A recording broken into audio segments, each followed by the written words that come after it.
Anw hamina ko ye aw kunnafonilen juma octobre kalo tile 18 san 2024 joliba tv news filɛbaw joliba fm lamɛnbaw an b'a fɔ bɛɛ lajɛlen ye aw bisimila aw ka kunnafoni gafew kɛnɛ kan i n'a fɔ b'a kalama cogo min k'a fɔ diɲɛ dongo don ni waati in dala gosira ka ban an ka ɲɛmaw y'a kanu an ka kɛnɛ kɔnɔna la ka se k'an da don an balima kunnafoni gafe sɛbɛnbaw olu ye gafe minnu cari nanzarakan na an bɛ olu bamayɛlɛmaw ye todunkan na laɲini bɛɛ lajɛlen tɛ dɔwɛrɛ dɛ ka se k'aw bɛɛ lajɛlen la kunnafoni waati kelen cogoya kelen o hukumu kɔnɔ jɛ ka baara o de balimayalen don an fɛ yan sa min ye tele fan fɛ maa dama dama olu ka wuli ka jɔ don yaasa aw bɛ se ka an jana kumakanw lasɔrɔ o maba dɔ ye Augustin Esugu ye Lamine Kulibali a b'o jama cɛma Musa Ayidara ale bɛ yen Yusuf Sangare a bɛ yen ka na kuncɛ ni ne yɛrɛ dɔgɔmuso ye sa kɔɲɔmuso Salimata Wederawogo arajo fan fɛ bi baaraw bɛ kalifalen ne kɔrɔkɛ la Bubakari Tarawele Grand bɛ Katikaw ka dangelen an y'o de fɔ yanni kuma ka caya min ye barika o ka don a la yanni kuma ka caya nafa ka ye a kɔnɔna la sa gafew bɔra o ye an sigi kun ye gafe minnu ni olu b'an bolo bi min ye Soir de Bamako ale bɛ yan nɔ an bɛ tila k'an da don a kɔnɔ kumaw la Nouvelle Horizon a ye bɔli kɛ bi a kumana an b'an da don a la Les Échos welewele a fana ye bɔli kɛ bi a kumana an b'an da don a la sortie wagati cogoya kɔnɔ sa n'o y'an yamaruya an bɛ an da don nin gafe duuru in na sa ka se ka olu walanwala o ye cogo min na an y'a fɔ a ye tuguni an b'a daminɛ ni min ye Soir de Bamako ye kɛ an t'a bila dagirinda la koyi Soir de Bamako a ye bɔli kɛ bi a da bɛ waleya damadama la an ye mun sugandi aw ye a dakuruɲɛ fɔlɔ dɔ bɛ yen nɔ sa a y'a jira k'a fɔ ko min ye parti politiques ye sa ko olu ye ŋaniya sigi sen kan sa k'a ye k'a fɔ ko an bɛ don min na i ko bi k'a bɛna fɔ fɛɛrɛ bɛɛ lajɛlen bɛ ka tigɛ min ye jamana ɲɛmaaw fɛ sa ko ka olu yɛrɛ ka u dabɔ kumaw la koyi ko o ganiya o sɔrɔla sira jumɛn fɛ min ye forum belebeleba min ko ni parti politiques ni olu kɛn bɛ k'o sigi sen kan i n'a fɔ jɛkulu kura dɔ kɔnɔna la sa ko forum des partis et mouvements politiques o baara min ni o sigira sen kan maa jumɛn ka fɔli don sa ko min ye Nuhun ale ka kumakan don min ye Mayimuna Dunbiya ale de ye fasiri in kɛ Soir de Bamako kɔnɔ a y'a jira k'a fɔ ko ka kɛɲɛ ni min ye wulikajɔ ye wulikajɔ min ni comité min n'a bɛ wele ko comité de plaidoyer et suivi des réformes ko o maaw ye wulikajɔ sabati o wulikajɔ hukumu de kɔnɔna la sa ko min ye parti politiques ni organisation société civile fo ka na se wulikajɔ wɛrɛw ma Mali kɔnɔna la sa ko olu bɛɛ lajɛlen yera a kɛnɛ kan ko u ka protocole d'accord ni o ye bɛnkan ye sa u ni ɲɔgɔn cɛ ko u y'a yira sa wulikajɔ in hukumu kɔnɔna la k'a yira k'a fɔ ko u ka laɲini bɛɛ lajɛlen tɛ jɔ wɛrɛ ye koyi min ye parti politiques ye sa olu ka jɛ ka fara ɲɔgɔn kan sira caman fɛ sira minnu n'o bɛna camancɛ fanga ɲɛmaaw yamaruya sa kalata nataw ka se ka olu labɛn a baara yɛrɛ ko a ɲɛmaayaba ko o ku taara ka di min ye Madame Gakou Salamata Fofana ma ale min ko ni ale kɛra président du comité plaidoyer et suivi des réformes nin waati kɔnɔna la a baaraw hukumu kɔnɔna la sa ko min ye parti politiques caman ko olu yera yen ani min ye société civile maaw ye ko kɛrɛnkɛrɛnnenya la maa bɛ se ka i da maga min ye Mayiga Sina Danba ale la ka na se min ye ko parti min ni o bɛ yen nɔ sa n'o ye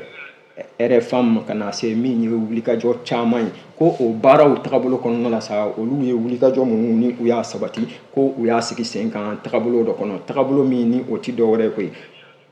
k'u y'a yira sa k'a fɔ ko tagabolo min ni o sinsinna u fɛ don tɛmɛnlenw kɔnɔna la sa ko tɛ dɔwɛrɛ min ye parti politiques olu bɛ se ka ye sira caman kɔnɔna la cogoya minnu na sira jumɛnw ko don kalata minnu ni olu bɛ ka labɛn sa camancɛ fanga ɲɛmɔgɔw ko olu ka fɛɛrɛ bɛɛ lajɛlen ɲini a ko kɔnɔna la ko ka fɛɛrɛ caman ɲini a ko la sa a bɛ kɛ sababu ye min ye lafiya o bɛ sabati cogoya minnu na don nataw kɔnɔna la bari nin waleya in bɛɛ lajɛlen kɔnɔ sa ko min ye parti politiques ye u kɔni u ye gɔrituru waleya belebeleba kan ko maa tɛ se ka to cogo si la camancɛ fanga ale hukumu kɔnɔna la fo ka taa fɔ min ni o bɛ yen nɔ ko gouvernance min ni o bɛ jamana kɔnɔ an bɛ don min na i ko bi halisa parti politiques olu ka ɲɛfɔli don kɛrɛnkɛrɛnnenya la ko min ye Sina Danba o tɛmɛlen kɔfɛ ka bɔ yen nɔ ko Madame Fofana ale fana ye kuma ta ko a y'i sinsin wulikajɔ kan wulikajɔ min ni parti politiques ale ni société civile maaw ni u ye o kɛ don tɛmɛnlenw kɔnɔna la jamana in kɔnɔna la yaasa lafiyaw ko olu bɛ se ka sabati cogoya minnu na ka ɲɛsin min ye Soir de Bamako maaw ka ɲɛfɔli la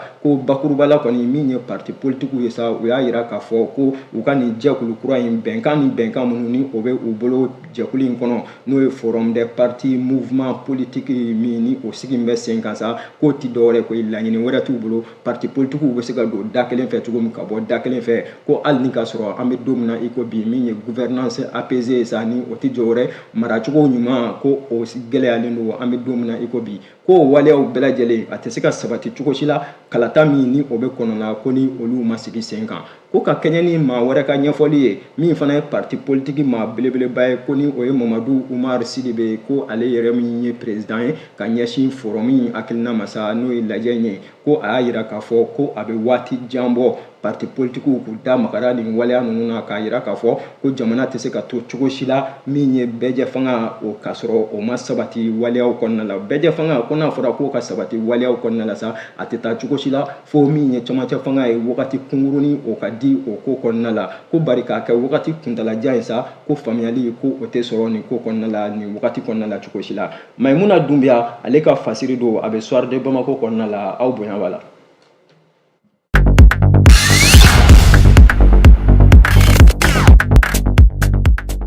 An bɛ to ale Soir de Bamako kelen in kɔnɔ kɛ a da bɛ wulikajɔ wɛrɛ la koyi a y'a jira k'a fɔ ko min ye gɛlɛya waleya belebeleba ye sa ko o sigira sen kan kɛrɛnkɛrɛnnenya la kunungo yɛrɛ ko Kati kɔkɔ olu ka kaburudon kɔnɔna la koyi ko gɛlɛya waleya jumɛn ko don kɛrɛnkɛrɛnnenya la ko min ye seko ni dɔnko tigilamaa min n'o bɛ Mali kɔnɔna la ni rappeur denmisɛn don ni bɛɛ lajɛlen k'a ma ko Iba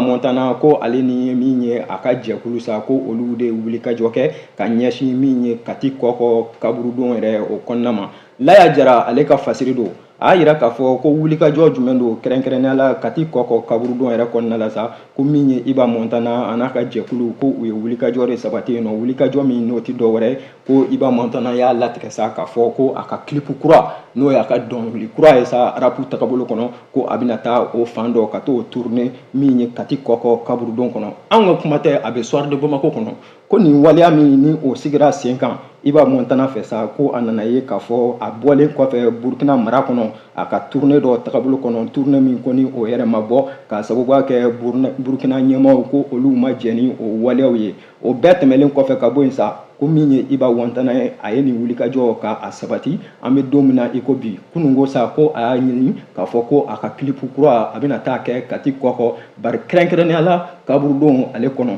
ko nin waleya sigilen kɔfɛ ka bɔ yen nɔ sa Iba Montana a n'a ka jamakulu fɛ u selen kɔfɛ kaburudon yɛrɛ kɔnɔna la yen nɔ sa ko ka tournage ka o daminɛ a bɛnna n'a ye sa ko maaw ta mɛn n'u ka fure ye u b'a fɛ min ye laseli ye ka o kɛ kaburudon kɔnɔna la o waleya min ni o sigira sen kan ko Iba Montana y'a ka caméra a n'a ka maaw sa u y'a ɲɛsin maa dɔw ma min ni a ma bɛn u ma bi a ma bɛn u ma sini o hakilina yɛrɛ kɔnɔ k'u sera ka fɛɛrɛ bɛɛ lajɛlen ɲini sa maaw sera ka ɲɔgɔn na min ye k'a ɲini k'a fɔ ko kaburudon yɛrɛ ko o tɛ tournée kɛyɔrɔ ye Katikaw u ma jɛ ni waleya in ye bi u ma jɛ n'a ye sini o hokumu de kɔnɔna la sa ko jɛkulu min ni Iba Montana ni o jɛkulu tun bɛ ɲɔgɔn fɛ a kɛra bisibasa ye sa bɔn sen kan bɔn kun kan tagabolo bɛɛ lajɛlen kɔnɔ ko min ye Kati kɔkɔkaw ye sa ko u y'a jira k'a fɔ ko mun kama olu ka sigida o de sugandira Iba Montana fɛ wa kɛrɛnkɛrɛnnenya la u ka kaburudon kɔnɔna ko k'a jira k'a fɔ ko a ka nin projet belebeleba in ko a bɛna taa o sigi yen min ni o ye ka dɔnkili ka o labɛn arabu ko tagabolo kɔnɔ min ye Kati kɔkɔ kaburudon kɔnɔ u ma jɛ ni waleya in ye fɔ ɲɔgɔn kɔ ko o nana ye a ko kɔnɔna la bari gafe kɛmɛ k'a jira sa k'a fɔ min kɔni ni o sinsinna a ko kɔnɔ sa tournage in kɔni ko o ma bɔ bilen ko jamana ɲɛmaaw kan ka fɛɛrɛ ɲini nin kow bɛɛ lajɛlen na ka sababuya kɛ Iba Montana k'a y'a jira sa k'a fɔ ko jɛ dira a ma jamana ɲɛmɔgɔw fɛ jamana ɲɛmɔgɔ jumɛnw ko don sa don nataw kɔnɔ Laya Jara a y'a jira k'a fɔ ko a ka fasiri kɔnɔ sa a na i sinsin a kan min kɔni ye ni o jɛlen don k'o jira sa k'a jira k'a fɔ ko min ye a ka nin tournage in ye ko min ye Kati kɔkɔkaw ye sa u ma jɛ n'a ye bi u ma jɛ n'a ye sini a ka kɛ u ka kaburudon kɔnɔ fasiri a bɛ Soir de Bamako kɔnɔ u ka bi bɔli ye aw bonya b'a la.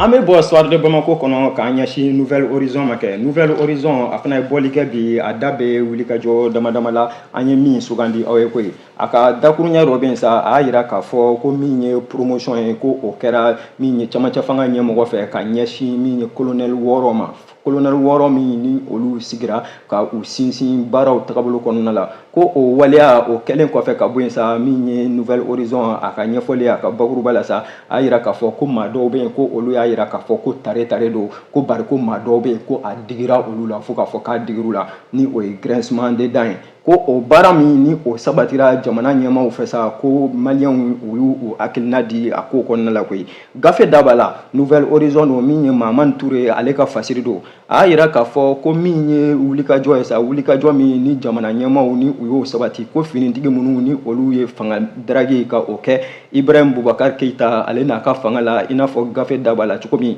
ko a yirala jamana ɲɛmaa fɛ sa camancɛ fanga hukumu kɔnɔ colonel Asimi Goita ko min ye waleɲuman dɔ ye sa ko o kan ka kɛ nin ma kofɔlen ninnu ye o waleɲuman dɔ min n'a yirala ko o kan ka kɛ nin ma kofɔlen ninnu ye sa ko a ma bɔ jamanakuntigi ale ka ɲɛfɔli la dɛ bari kɛrɛnkɛrɛnnenya ko dialogue intermalien pour la paix et la réconciliation nationale o baaraw hukumu kɔnɔ kunungo don tɛmɛnlen kɔnɔ sa ko ŋaniya k'u sigira o waleyaw de kɔnɔ min ye baara dafa baara ye sa ko camancɛ fanga maaw ko u y'o sigi sen kan min ye décision belebeleba ye n'a a taara araba min ye octobre kalo tile 16 san 2024 ko ka kɛɲɛ ni nin wulikajɔ in ye ko gradation min ni a kɛra sa ko colonel Asimi Goita ale min ni général d'armée ko a sugandira ka kɛ o ye wulikajɔ kɔnɔna la hali ni ka sɔrɔ colonel kudo o don tɛmɛnlen kɔnɔ ko o tagabolo kelen kɔnɔ Sadio Kamara Maliki Diaw Modibo Kone ko olu kɛra colonel major ye ani colonel major Ismaël Wage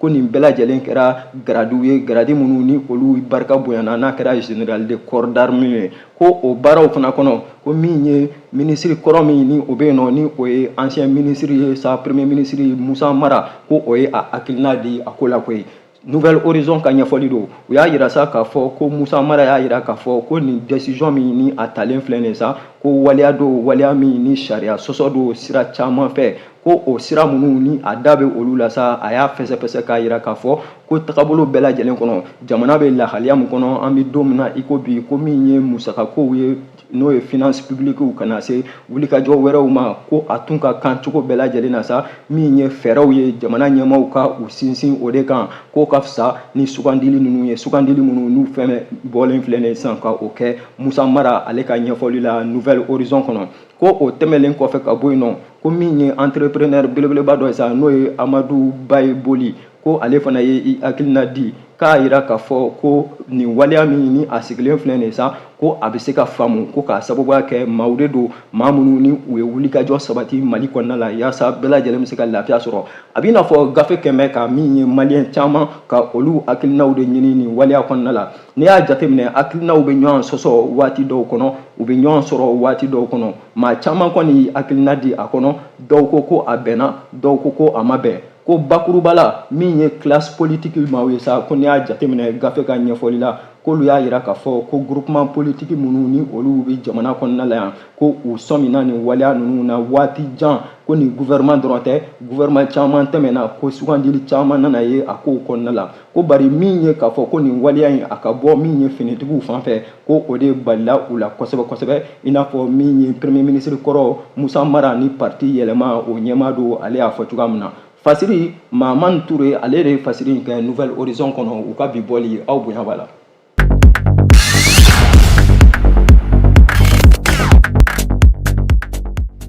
An bɛ to ale Nouvelle Horizon kelen in kɔnɔ kɛ a da bɛ sirako tagabolo kɔnɔna la koyi a y'a yira k'a fɔ ko sira belebeleba min n'o bɛ bɔ Bamako ka Kuluba kunda i kunda Kuluba kan ani Kati ni ɲɔgɔn cɛ n'a bɛ wele ko RR9 ko o baaraw bɛɛ lajɛlen sa ko a bɛ i n'a fɔ ko olu bɛ ka sabati dɔɔni dɔɔni ka ɲɛsin tagabolow ma tagabolo minnu ko ni a bɛ tɛmɛ ni Kati samɛ u y'a yira k'a fɔ ko marché min ni o bɛ yen nɔ sa nin baaraw tagabolow bɛɛ lajɛlen kɔnɔ k'a yirala k'a fɔ ko a musaka bɛna tali kɛ min ye CFA wari ale miliyari 2 n'a kunkanfɛn ma wa ko ka ɲɛsin ni min ye a contrôle a n'a surveillance bɛɛ lajɛlen sa ko o baaraw ko a bɛ i n'a fɔ ko o de daminɛna gafe ka ɲɛfɔli la min ye Nouvelle Horizon u y'a yira k'a fɔ ko ministrew ka laadala lajɛ n'o ye conseil des ministres min ni o kɛra alamisa mai kalo tile 2 san 2024 ko o de tun ye jɛdi nin waleya ninnu bɛɛ lajɛlen kɔnɔ sa k'a yira k'a fɔ ko u ka sɛmɛ u ka tintin ka baaraw olu ka se ka sabati a ko kɔnɔna la wagati b'an kɔ la o hakilina kɔnɔ ko min ye nin marché in tagabolo bɛɛ lajɛlen sa ko a sugandira jamana ɲɛmaaw fɛ k'a di groupe belebeleba ma groupe min ko ni a dogolen tɛ Mali kɔnɔ entreprise tagabolo la n'a bɛ wele ko COVEC chinois olu ka groupe do ko nin waleya ninnu minnu ni a dira COVEC ma sa a baaraw ni a baara daminɛw ko olu baaraw bɛɛ lajɛlen ko o de bɛ senna nin waati kɔnɔ ni o ye projets ye ko maa caman yɛrɛ ko y'a yira ɲɛfɔliw kɔnɔ yala waleya in bɛna kɛ wa yala a tɛna kɛ wa bari k'an bɛ don min na i ko bi sa min ye étude de projets tagabolo bɛɛ lajɛlen sa k'a bɛna fɔ o de kuncɛra ko conseil des ministres min ni o kɛra mai kalo san 2024 ko o de ye yamaruya di nin waleya ninnu bɛɛ lajɛlen kɔnɔ ko o hakilina kelen na février kalo tile fɔlɔ yamaruya min ni o dira sa sugandili kɛra nin waleyaw kɔnɔna la conseil des ministres kelen ninnu fɛ ko tagabolo bɛɛ o sabatira a ko kɔnɔna la an kɔni bɛ don min na i ko bi ja yɛrɛ bɛ yan koyi ko min ye sira ninnu ye sa laɲini b'a ko fɔ a ka taa sira minnu fɛ ko o baaraw bɛɛ lajɛlen ko olu bɛna daminɛ a ti mɛn bilen min ye katikaw ye sa kana se min ye ka bɔ Bamako k'i kunda Kati kan ka bɔ Kati k'i kunda Bamako kan gɛlɛya minnu n'o bɛ sirako tagabolo kɔnɔna la sa ko caman sɔɔni sisan ko o bɛna kɛ miirina ko ye ka kɛ hakili ko ye maaw fɛ ko ka sababuya kɛ baara ninnu bɛɛ lajɛlen a bɛna fɔ ko a baaraw ko a bɛ ka a bunaku o bɛ ka sabati kalo 38 o kɔnɔna la sa ko waleya in bɛɛ lajɛlen ko a bɛna fori fasiri a kɛra min ye Demba Conte fɛ a bɛ Nouvelle Horizon kɔnɔ u ka bi bɔli.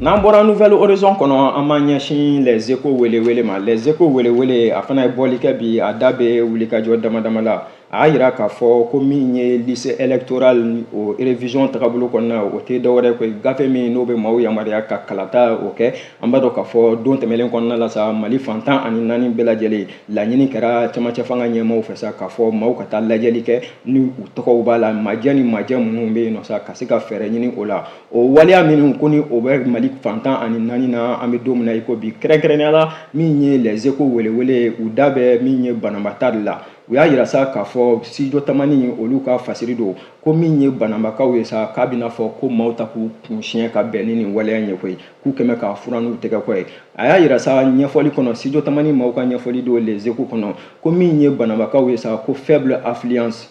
ka ɲɛsin min ye lycée électoral ale lajɛli ma ko o sababuya ko o ma sɔrɔ dɔwɛrɛ fɛ koyi min ye bananbakaw caman ye sa u ka ɲiniliw kɔnɔna la k'u y'a yira k'a fɔ ko lycée électoral min ni da bɛ ka don a kuma la sa ko olu ka kunkilenna ko tɛ bi u ka kunkilenna ko tɛ sini k'a sababuya kɛ jamana bɛ sira minnu kan an bɛ don min na i ko bi ko kɔnɔna la min ye studio tamani maaw ka ɲɛfɔli la les échos kɔnɔ sa u ye wulikajɔ caman kɛ ko ka ɲɛsin nin wulikajɔ ninnu ma k'u taara sabati k'a ye k'a fɔ ko population ko olu ta ka bɔ hali dɔɔni k'u y'a yira sa k'a fɔ ko baara wɛrɛw bɛ u la nin waati la min ni o tɛ lycée électoral o fɛsɛfɛsɛli ko tagabolo ye gafe kɔni kɛn bɛ k'i sinsin a kan ko a sera fɛɛrɛ wɛrɛw ka sigi sen kan yaasa maaw bɛ se ka taa ye nin ko ninnu kɔnɔ n'o ma kɛ kaban ko kalata min ni o bɛ kɔnɔ la sa a mana kɛ waati o waati ye ko gɛlɛya waleyaw olu bɛna y'a kɔnɔ k'a sababuya kɛ majɛ caman o bɛna ye tagabolo kɔnɔ les échos welewele min ye studio tamani maaw ye olu ka ɲinili don ka ɲɛsin les échos welewele ma aw bonya b'a la.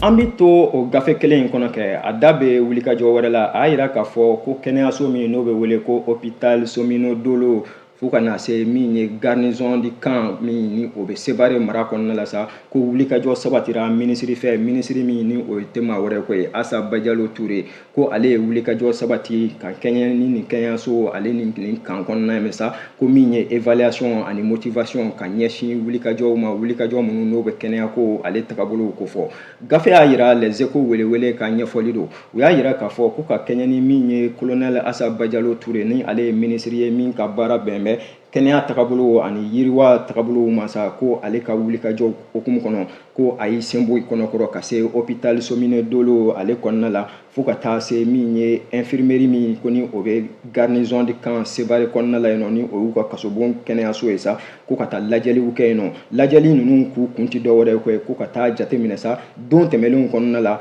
min ye maa ko o kun fɔra yen nɔ kɛnɛya tagabolo kɔnɔna la sa n'o ye dɔgɔtɔrɔkow tagabolo ye ko ka taa lajɛ personnel olu bɛ tagabolo mun kɔnɔna kɔnɔna la o tagabolo kelen in na furakɛli minanko o tun fɔra ko maa minnu ni olu banana ni olu joginna kɛlɛsen ninnu fɛ kuma caman sa ko u furakɛli ko a ka gɛlɛn kosɛbɛ nin kɛnɛyaso ninnu na f'u k'u kun ɲɛsin n'u ye Bamakɔ faba kɔnɔ a waati kama min ye jamana ɲɛmaaw ye sa u tun ye minɛn dɔw di min ye kɛnɛyaso ninnu ma ko minisiri Asa Bajalo a ka wulikajɔ kun belebeleba kun ti dɔ wɛrɛ ka taa lajɛli kɛ nin waleya ninnu na gafe y'a yira ko min ye nin baara in ye sa a kɛlen ka se min ye hôpital Somino Dolo kɔnɔna la sa ko a taara ye k'a fɔ ko wulikajɔ min ni jamana ɲɛmaaw ye o sabati don tɛmɛlenw kɔnɔna la u n'u ka dɛmɛjɛkulu min ye UNFPA ko u ka tagabolow bɛɛ lajɛlen kɔnɔna la sa ko u taara sabati k'a ye k'a fɔ ko minɛn minnu ni olu dira ko u bɛ ka don a da fɛ i n'a fɔ a bɛ kofɔ cogoya min na ko n'i y'a jateminɛ ko bloc min n'a bɛ wele ko u ka bloc minnu n'a bloc ka ca kosɛbɛ ko bloc chirurgicaux ni o ye opération kɛyɔrɔw ye ka na se sira wɛrɛw ma ko service imagerie médical ka na se min ye tagabolo wɛrɛw ma kɛnɛya tagabolo kɔnɔna la scanner tagabolo ko fo ka na se barɛtiw ni a ɲɔgɔnnaw ma minɛn minnu kɔni kun bɛ yen nɔ don tɛmɛlenw na ni olu k'u kɛmɛ gɛlɛya ye jamana ɲɛmaaw ko u ye fɛɛrɛ ɲini o minɛnw na waati tɛmɛlen kɔnɔna la Asa Bajalo ko a taara ye sa k'a fɔ ko nin waleya ninnu bɛɛ lajɛlen an bɛ don min na i ko bi ko u bɛ u bila cogow la wa baara a bɛ ka kɛ n'a ye kuma ma dan ale ma koyi k'a selen yen nɔ sa min ye kɛnɛya tigilaso ɲɛmaaw yɛrɛ sa hôpital ɲɛmaaw ko Dr Umar Gindo ale min ye ɲɛmaaba ye ko ale ye kuma ta ko a y'a yira minisiri ni a ka jɛkulu la sa ani dɛmɛjɛkulu k'a fɔ ko waleya min ni a kɛlen filɛ u fɛ ko a ka kan bi a ka kan sini n'i ye baara di maa ma waati ni waati ka i kɔsegin a la ka n'a lajɛ u ka baaraw bɛ cogo di ko n'i y'a jateminɛ ale ka kɛnɛyaso ninnu kɔnɔna la kɛrɛnkɛrɛnnenya la Mopti mara kɔnɔna la sa ko min ye plateau technique min n'o bɛ hôpital régional de Mopti kɔnɔna la an bɛ don min na i ko bi ko minɛn minnu ni o b'u bolo ko o tɛ gɛlɛya belebeleba ye bilen bari ko gɛlɛya fanba o kɛn bɛ carburant ko ye ni o ye taji ko ye e ko o tɛ Mali yɛrɛ fanba ye wa gafe y'a yira sa k'a fɔ ko nin carburant ko min ni o bɛ yen nɔ an bɛ don min na i ko bi sa ko dɔgɔtɔrɔso ɲɛmaa a y'o yira maaw la ko kuma caman min ye carburant ko ye sa ko o de bɛna ni gɛlɛya ye bloc opératoire yɛrɛ kan min ni a bɛ kɛ sinsinnifɛn ye maa ka laɲini tɛ waleya minnu ye olu ka taa y'a kɔnɔ ko gɛlɛya waleya wɛrɛ bɛ yen nɔ min ye dɔgɔtɔrɔw yɛrɛ olu ka disponibilité o ti dɔ wɛrɛ ye ko dɔgɔtɔrɔ caman bɛ yen nɔ sa waati min na mago bɛ olu la sa u sɔrɔli ka se k'a fɔ k'u bɛna se ka baara ninnu kɛ o ka gɛlɛn fo k'a fɔ k'u ka gɛlɛn k'a sababuya kɛ i b'a sɔrɔ dɔgɔtɔrɔso tagabolo kɔnɔ gafe bɛ ka mun fɔ ko min ye maa kelen maa fila o de ka baara tagabolo don spécialisation tagabolo kɔnɔ o kama min ye dɔgɔtɔrɔso laɲinibaw ye sa u b'a fɛ maa caman olu ka fara ɲɔgɔn kan baara ninnu kɔnɔ Sevare mara kɔnɔ ka kɛɲɛ ni nin wulikajɔ ninnu bɛɛ lajɛlen sa gafe ka ɲɛfɔli la Les Échos welewele ko min ye minisiri colonel Asa Bajalo Touré ale ye kuma ta ko a y'a yira k'a fɔ ko u ka nin wulikajɔ ka na banabagatɔw lajɛ maa minnu ni olu joginna kɛlɛbolo kan kɛlɛbolo minnu ni Mali b'a kɔnɔna la a tɛ dogo la bɛɛ la maa si la ko min ye bolodi ɲɔgɔnma o hukumu kɔnɔ mois de la solidarité o hukumu kɔnɔna don min ye jamana ɲɛmɔgɔw ye u kɛn bɛ k'ale yamaruya nin wulikajɔ kɔnɔna la a ka minisiriso tɔgɔ la o baaraw bɛɛ lajɛlen de kɔnɔna la sa min ye Asa Bajalo ye a ye sinsinni kɛ nin waleya ninnu kan ka ɲɛfɔli kɛ ko a ma dan o ma koyi ko min ye service infirmerie min n'o bɛ kasobon kɔnɔna la sa garnison o tagabolo bɛɛ lajɛlen na ko olu fana ka ɲɛma ni o ye colonel Mamadou Salif Konate ale fana ye kuma ta ko a y'a yira k'a fɔ ko Mopti mara kɔnɔna la ale ka tagabolo kɔnɔ an bɛ don min na i ko bi min ye kasobon kɔnɔna ye sa maaw olu bɛ furakɛla u ka kɛnɛyaso kɔnɔ k'a sɔrɔ ni a ma kɛ ni gɛlɛyaba ye ko tiɲɛ don k'a fɔ halisa u mako bɛ minɛn caman na minɛn minnu ni a b'u yamaruya ka se ka baaraw ka olu fɛsɛfɛsɛ baara jumɛnw ko don ka se ka maaw furakɛ k'a sɔrɔ n'a ma kɛ ni gɛlɛya ye k'a sɔrɔ ni u m'u kunda ni u ye faba kan k'a sababuya kɛ ko sirako tagabolo kɔnɔ i n'a fɔ dɔgɔtɔrɔso ɲɛmaa a b'a fɔ la cogoya min na k'a sababuya kɛ minɛnko tagabolo ye k'a sababuya kɛ bana o sinsinni tagabolo ye sa ko a bɛ kɛ sababu ye sa yɔrɔnin kelen u ka se ka fɛɛrɛ ɲini maaw ka bana la k'a sɔrɔ a ma kɛ ko kuntalajan ye ala k'a n'o cɛ janya o waleyaw bɛɛ lajɛlen kuma dafa kuma la sa kuma kuncɛ kuma la ko min ye Asa Bajalo ye sa a y'a yira k'a fɔ minisiri ye ale ye bari ciden fana don ko min ye gouvernement maaw ye sa a na kuma k'a da u tulo kan u ka faamuyali sɔrɔ waleya ninnu kɔnɔna la hôpital Somino Dolo ka na se min ye garnison kan Sevare wulikajɔ ni wulikajɔ minnu bɛ a kɔnɔna la kɛnɛya tagabolo kɔnɔna la sa yaasa don nataw kɔnɔ o baaraw bɛɛ lajɛlen olu bɛ se ka sabati fasiri a bɛ Les Échos welewele kɔnɔna la u ka bi bɔli aw bonya b'a la